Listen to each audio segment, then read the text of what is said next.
Page number 154 continued. The essays and epistles. The moral essays and satires and epistles are the final and crowning efforts of the poet's genius. They contain his finest workmanship as a satirist and will be ever read with more pleasure than the Dunciad.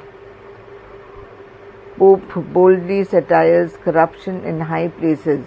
With exemplary fearlessness, he lashes at vice and fosters virtue. Pope's satirical portraits. Pope's forte was satirical portraiture, and we get the best of his portraits in the satires and epistles, more specifically in the epistle of Dr. Arbuthnot. The portrait of Addison as Atticus and of Lord Halifax as Buffo are classics of satirical portraiture. They remain unmatched for their force, vividness, accuracy, and precision in the whole nature of satiric literature. Pope's power and range of satire was indeed unrivaled. If he could be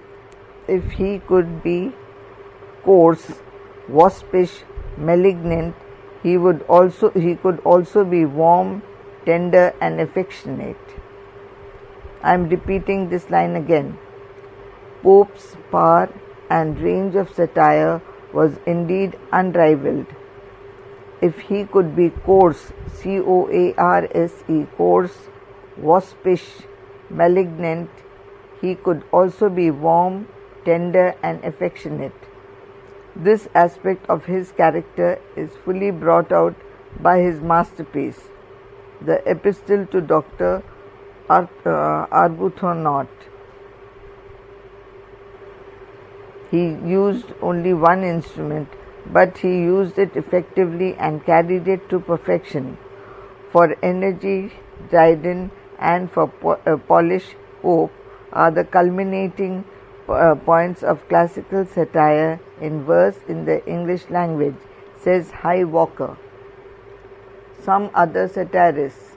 In the 18th century, satire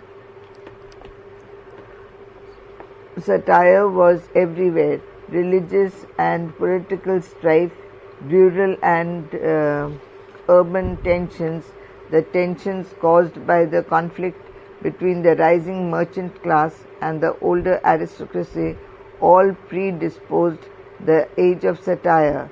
Besides Pope, there were a number of other satirists who tried their hand at verse satire, like Pope, Gay, like Prior, Gay, Young, and Dr. Johnson. Matthew Prior, 1664 to 1721. His contribution to satire is noteworthy. His parody of Dryden's The Hind and the Panther, entitled Story of Country Mouse, and his satire on contemporary philosophy called Alima, The Progress of the Mind, in which he traces the advance of the soul from the ankles to the head, are often the best of his satires. However, Prior is best known not for his satire, but for his numerous poems for children. He recalls Samuel Butler in his handling of the octosyllabic couplets. He recalls Samuel Butler in his handling of the octosyllabic couplets. John Gay, 1685 to 1732. He showed a better talent for satire than Prior. His most important work, The Beggar's Opera, is a satire on the Italian opera so popular in the age. Trivia, or The Art of Walking the Streets of London, is a parody of the Georgics of Virgil. It is the most famous of the fashionable town eclogues.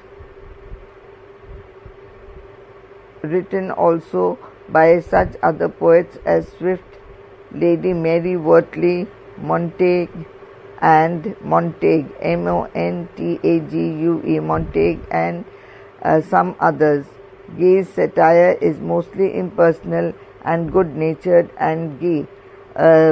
Delightful, refreshing irony marks all his satire. Edward Young, 1683 to 1765. Mention may also be made of Edward Young, who was one of the first initiators of Horace in the 18th century. Sherburne writes to him, the first Horatian satires to achieve real success were the 7 that Edward Young published in 1725 to 1728 as Love of Fame, The Universal Passion. Practically all of Pope's satires postdated those of Young, which were highly praised. Dr. Johnson, 1709 to 1784. Dr. Johnson comes next only to Pope among the worst satirists of the 18th century. His two worst satires are London and The Vanity of Human Wishes, the latter of which is far superior to the former. London is a satire on the vanity and frivolity of life in the great city, which he later loved so passionately. The Vanity of Human Wishes is, according to Edmund Goose, a much finer and more accomplished production. John's style is heavy-handed and serious, and his attitude too, in Juvenalian, is in its pessimism and noble disdain. End of page 154. Now page 155. Charles Churchill, 1731 and to 1764, and minor satirists. After Johnson, we find in the rest of the century few satirists of his stature, not to speak of that of Pope. The most outstanding among the numerous minor satirists was Charles Churchill, a man of dissolute and ferocious character, who died young of dissipation. He failed in the vocation of a clergyman, and in utter disgust of the world, started writing extremely mordant satire against whosoever crossed his way. He was particularly severe on Dr. Johnson and the famous painter and engraver Hogarth. He keenly disliked Pope, and in the handling of the heroic couplet, he followed the lead of Dryden, who had handled it with much greater freedom than Pope. Much of his satire is of the personal kind, and scarcely rises above Court's lampoonery, Lampoonery. But there is always in it a devilish strength.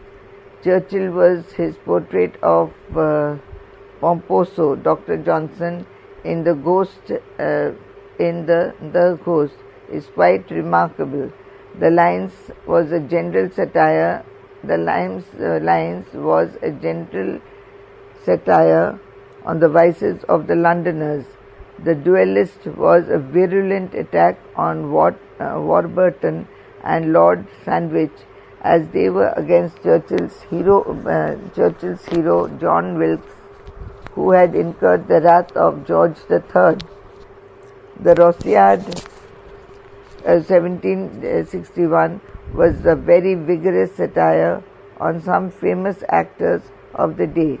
Edmund Gosse observes about Churchill, "The happiness of others is a calamity to him, and his work would excite in us the extremity of aversion, if it were not that it was its very violence betrays the exasperation and wretchedness of its unfortunate author. William Cowper (1731 to 1800) is much less known for his satiric than non-satiric verse. His poems contain many satiric pieces on such subjects as the progress of hero, truth, hope, and charity, conversation, and retirement. William Blake was a poet of his own kind. Some of his poems, like London, are satirical in temper. Among the little-known poets may be mentioned John Walcott, an opponent of George III, like Churchill, who wrote the Louisiade. The pre-Romantics, the transition, the period from 1730 to 1770 marks the beginning of a movement from one distinct school of convention of English poetry towards another. To the first epithet, pseudo-classical is usually applied, and to the second, the epithet romantic. From as early as 1730, there were poets including Thomson, Cowper, Collins, and Gray who formed a bridge, as it were, between the two schools, and those works have certain characteristics of both. These poets are called the pre-Romantics. Page number 155 continued. The classical elements. The chief characteristics of the classical school, which these poets also possesses, may be briefly summarized as follows. The chief characteristic of the classical school, which these poets also possess, may be briefly summarized as follows. A. It was a period of scientific investigation, philosophical research, and love of form. It is indeed often called the age of reason. The result is that the chief poems of the time are satirical, didactic, and philosophical. They are inspired by wit and reason, not by emotion and ecstasy. In harmony with the spirit of his age, the pre-Romantics too often indulge in moralizing. As S. A. Brooks points out, their poetry is weighted with moral reflections. Their sententious moralizing is often commonplace and hackneyed. B. The language and diction of the poetry of this period is artificial and conventionalized, far removed from the everyday language of prose. The pre-Romantic poetry clearly reveals the influence of the age in this respect also.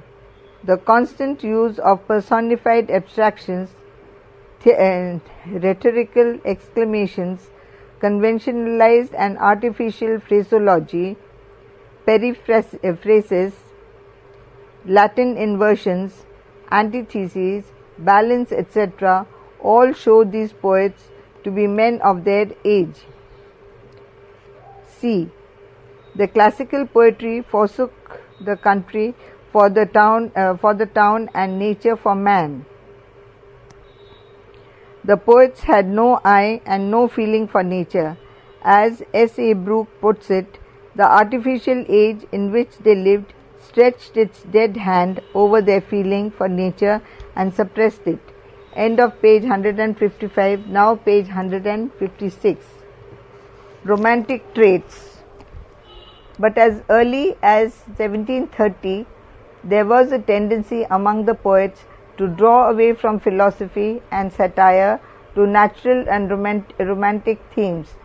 The next 50 years or so witnessed the gradual change in the theme and style of poetry, and this had its consummation at the turn of the century in the Romantic Revival. In particular, we may note some of these outstanding changes, which are reflected in the poetry of the pre-Romantics. A. It was found that the heroic couplet as it was written by Dryden and Pope, was suitable only for satirical and didactic poetry. When, therefore, the subject of poetry began to change, the spell of the couplet began to weaken. True, its use persisted throughout the century and even into the next, but poets, having found their themes, were casting about for their measures. Hence, the variety of metrical forms which the transitional poets experimented with. Their poetry represents a movement away from the rigidity of the heroic couplets. They revived the four-line stanza, the Spenserian stanza, the heroic quatrain, QWATRAN, heroic quatrain, and the octosyllabic quatrain, and used these measures with great effect. B. The pre-romantics did not, however, escape so easily from the fetters of conventional diction. It is only at intervals that we do find in them the less formal, less artificial, and more lyrical language of the later age. The classical personifications and Latinisms persist in their poetry. C. There was what is often called a return to nature, that is, the ordinary physical nature of the countryside. We see this in Thomson's The Seasons and in the Gray's The Elegy. The vicissitude ode, and in the poetry of other pre-romantics. D. The return to nature brought with it an interest in man in his country setting, as apart from his town setting, that is, in the peasant and the villager. We have a good example of this renewed interest in simple humanity in Gray's The Elegy, and in Cowper's The Task, and in the poetry of Crabbe, Crabbe. E. There was a general turning back of inspiration to the poets before Dryden and Pope, notably Spenser, Milton, and Shakespeare. Thomson and Gray are enthusiastic admirers of Spenser, and their work was greatly influenced by him. Milton's influence is also strong on them, and is to be seen not only in their Latin inversions, but also in the melancholy note of their poetry. F. A very important phase of the Romantic movement was the medieval revival. Not only were the ancient masters studied, but Old English meters and poetic forms were revived. Bishop Percy's Relics of Ancient English Poetry, 1765, fired the imagination of the people and stimulated interest in the medieval ballad literature. It attained wide popularity and proved a great power in spreading romantic tastes. It was an epoch-making work which served to inspire Coleridge and Scott, and later on Keats. Equally far-reaching was the influence of Chatterton's Rowley's poems. These Rowley poems, their rapid and wide popularity shows the curiosity of the people regarding everything belonging to the Middle Ages. The publication of James Macpherson's Ossian in 1760 ushered in the Celtic spirit of the North into the English Romantic movement. The Ossianic poems are Ossianic. Ossianic poems are in matter and spirit wildly romantic. They are filled with supernaturalism, steeped in that melancholy and sentimentalism which was now invading literature on all sides.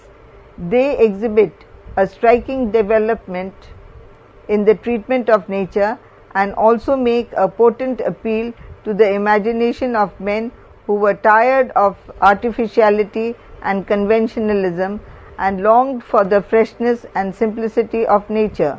The influence of this medieval revival is to be seen in the poetry of all the pre-romantics. Gray as a pre-romantics.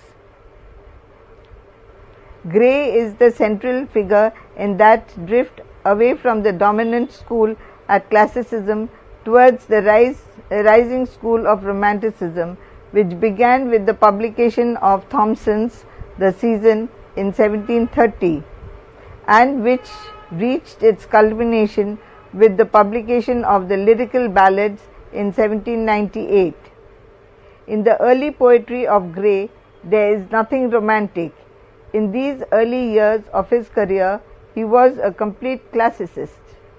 His early odes, Ode to Eton, Ode to Spring, and the Ode to Adversity, though exquisite in their own way, contain little intimation of his later work. They have nothing of the spirit of romanticism and might have been written by any Augustan of sufficient talent.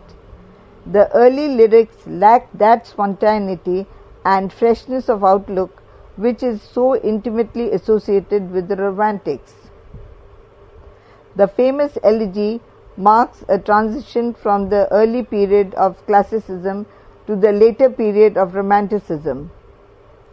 It has many classical touches.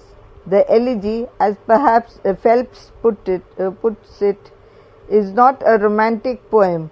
Its moralizing is conventional, and it pleased 18th century readers for that very reason. End of page 156, now page 157. It is the masterpiece of Il Penseroso school, then in fashion, and has summed up all the English readers and for all times the poetry of the tomb. It has also an abundance of personifications and other artifices of the classic. Instead of general reflections upon the shortness of life, the vanity of ambition, the levelling power of death, and the similar commonplaces, we have the picture of the solitary poet lingering among the graves at twilight, till the place and the hour conspire to work their effect upon the mind and prepare it for the strain of meditation that follows. It takes the reader away from the narrow confines of the city and shows a genuine feeling for nature and for simple humanity which lives in the lap of nature. Despite its many conventional touches, it is romantic in its mood and stands as a transition between his period of classicism and his more highly imaginative poetry. We may add that besides its romantic mood, the elegy is also romantic in its true humanitarian note and its feeling for nature. In its subjective tone, in its vague aspirations, fondness for solitude, and gloomy meditation, it is quite different from the other poems of the fashionable school. His two Pindaric odes show Gray well on the way towards romanticism. The two odes, especially the Bard, are the most imaginative poetry Gray ever produced and were distinctly in advance of the age. In these odes, Gray does no longer follow his age. He strikes out ahead of it and helps to mold its literary tastes. From this time, the people began to regard him as a romantic and looked for wild and extravagant productions from his hand. They open out a vast vista to the mind and imagination of the readers and take them over the wide spaces of the past, or up to the climes beyond the solar paths, or to steep of Snowdon's shaggy side. Besides a love of wild nature and distant unknown places. Besides a love of wild nature and distant unknown places, the bard also shows a feeling for the supernatural. The two odes palpitate with emotion and imagination as they have been written, with the master's hand and a prophet's fire. They take Gray a long step forward towards romanticism, as they have the romantic A. Flights of imagination, second, feeling for the past, and 3. Love for wild nature, and 4th, suggestions of the supernatural. To be conventional and ornate, Gray, the romantic, is still unable to free himself from the shackles of classicism. The freedom came from the translation from and adaptations of Norse and Welsh mythology and poetry. In The Fatal Sisters, the descent of Odin and the triumphs of Owen, Gray is strictly a romantic. These poems take us far away from the city and its crowded artificial drawing rooms to distant unknown places, and represents that love for the remote and the distant, the strange and the wonderful, which is associated with romanticism. They show a rare feeling for past history and mythology, and at every step there are delicate touches suggesting the supernatural. Gray was also a romantic in the sense that he could shake off the rigid hold of the heroic couplet and use with great skill a number of other measures, but he was not equally successful in getting rid of the ornate and highly artificial diction of the school of classicism, despite the fact that he has at least in his later poetry, romantic sensibility,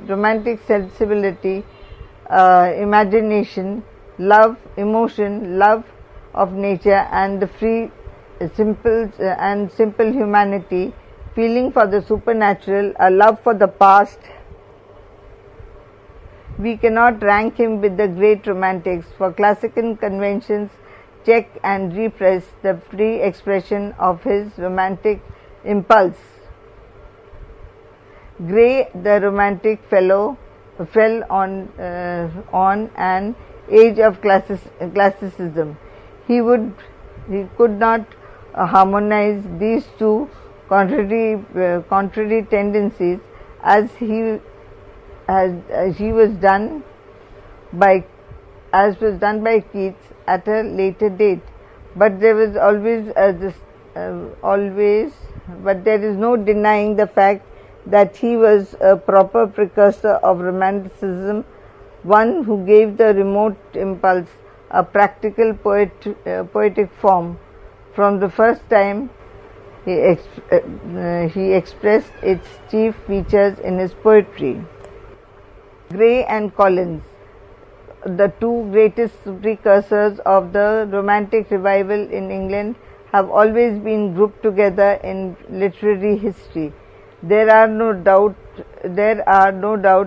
certain artificial resemblances between the two poets in their in their own times, the two stood and close together as lyric poets and apart from the other poets of their day. Both of them were violently criticized in their own age as poets who sought for new beauties. Both of them wrote odes at a time when lyric poetry was not in fashion, and both avoided the satirical and social poetry which was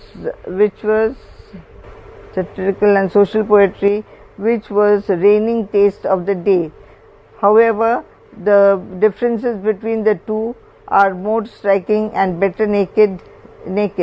Collins, for example, had much greater lyrical fervor and fire than Gray, while Gray was a more consummate scholar and a more finished artist. While Collins went mad during the last 9 years of his life, Gray, though he suffered constantly from depression, maintained his health and